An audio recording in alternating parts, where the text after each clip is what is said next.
Hey guys, Justin here from Barbell Kingz. Today we're gonna do things a little different. It's gonna be a little unorthodox, with gym's closed and everything. So it used to help me a lot to watch other guys lift, and then I'd get all motivated. I'd be watching CT Fletcher and Elliot Holst, and they'd be pumping crazy weights, and I'd be like, "Fuck yeah, I want to do that shit too." We gotta make do with what we got right now. So I'm out here. I got some rocks. We're gonna do some front squats, some push-ups, and some rear delt flies. I'm gonna do some sets. I'll explain to you why I'm doing them, how I'm doing it, all that good stuff, and what it can do for you. All right, let's have some fun.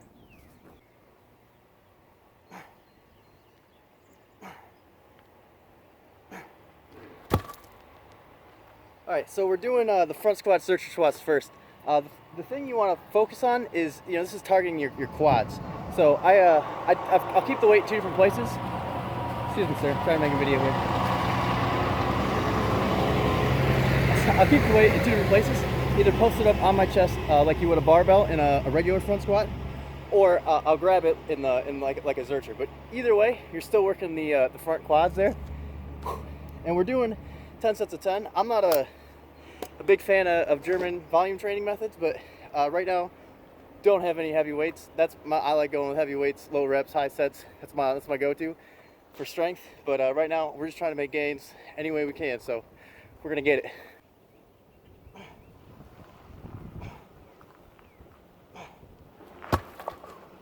Another thing I want to talk to you about was rest. In between sets, I'm an advocate for rest. I don't care if you take 30 seconds or you take 3 minutes, or you want to let your central nervous system completely come back. With strength training, you're working with much heavier loads, like 70 to 80% of your max. So you want a lot of time, not just for your muscles to recover in between sets, but for your central nervous system too as well. So as far as in between sets, take all the rest you want. If you want to just do 30 seconds and then come right back at it and go intense on it, go for it. If you want to take a few minutes, catch your breath, and then go, all right, I'm ready to hit it again, do that too. The important thing is, more important than that is, when you're in the set, you want to. I don't listen to music. I don't want any distractions. There's that mind-muscle connection. I want all my focus to be on driving those muscles through the motion as hard and intense as I can. The actual set itself, I want full intensity. Outside of the set, I don't care. I don't care if you rest a little bit. I don't care if you rest a whole lot. There's a whole lot of different. There's a lot of speculation, I guess. And typically, they say for hypertrophy, you want 30 to 60 seconds of rest, and then come right back to it. Strength training, you want 3 to 5 minutes rest, or even longer, and then come back to it.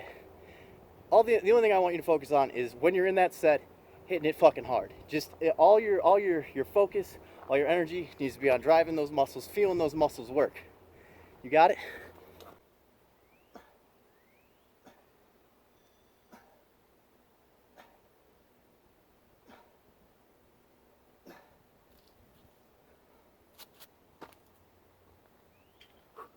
All right. So the next exercise is push-ups. You want to. I do 3 press exercises a week. That's just because of the volume that your upper body muscles can handle is a lot higher than your squats or your deadlifts. Like I'll squat twice a week, deadlift once a week. Hamstrings are smaller than the quads. Quads can handle a whole lot more workload, so you're able to hit them multiple times a week. Same thing with the upper body muscles, because of the smaller fibers are able to break down and repair much quicker, so you can hit them more often. I'm doing push-ups right now because I can't overhead press. I've got an impinged rotator cuff that I'm working with a physical therapist right now to get through. So we're making do. Horizontal presses are actually just they're not the exact same, obviously, as a vertical press. There's a lot of carryover in your horizontal presses to your vertical presses. So that's it for now.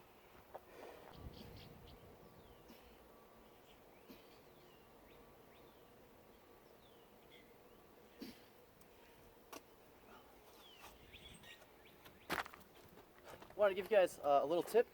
I don't know if you saw the last rep. I went real slow. There's a scientific word for it called like isokinetic something or other. Basically, all you want to do is have the same speed you're going down. The concentric portion of the movement needs to be the same as the eccentric portion of the movement. I might have that backwards. It really doesn't matter. If you go slow on the way down, boom, slow on the way up, controlling it the whole time. I understand. I think that's the way Bruce Lee trained or something. Scientifically, you get more muscle contraction, and the lowering portion of the movement, you're actually stronger in. So a lot of times when you go to failure, say you go to failure on push-ups and you can't get up anymore, if you get yourself back up and start from the top, you can keep going, keep working that muscle just slowly on the way down. It's I don't know, just easy tip, man, to get some more muscle mass, to get some more out of your workout.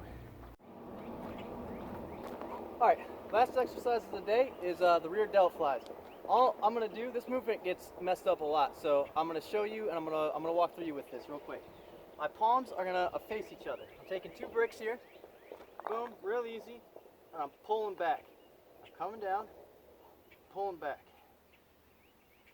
What commonly gets messed up here, you want your torso to be parallel with the ground. You don't want to be up like this. You don't want to be, I don't know how else you could fuck that up. You want to be as parallel to the ground as you can be. The second thing is your range of motion. Your range of motion on the rear delts isn't going to be crazy. You don't need to be going way up here, way out here. It's one of those movements you're really going to have to feel to know where it is and if you're activating it correctly. It's a real small range of motion. But the rear delt is super, well, I might be overplaying that. It's pretty important though. What happens to a lot of guys is they overwork their chest and their front delts and they get this rounded posture. It messes up their posture. Your rear delts and your lats, your upper back, there's a lot there that's responsible for keeping you in good posture. So I'm a big fan of balance. If I'm doing a lot of pressing, I'm following it up right with rear delt flies or some sort of pull. Some people, I'll even suggest sometimes doing 2 pull exercises for every press exercise. It's personal preference. You'll find out what works for you, and listen to your body, watch what's happening in your body. The next thing, you know what, I'll just jump right into the next thing. The next thing we can do, what's really cool about these is not only can you do it that way, you can flip these so that your knuckles are facing each other, and you're going to work this rotation and come up to your ears. Rotate up to the ears. You're essentially mimicking a face pull. If you've ever done a face pull on a machine where you're internally rotated, coming out to being externally rotated. Palms are facing your ears. Palms out, palms facing the ears. Same thing down here. Boom, palms out, palms facing the ears. Bring it up to your ears like you're talking on the phone. You'll feel that right in those rear delts lighten up.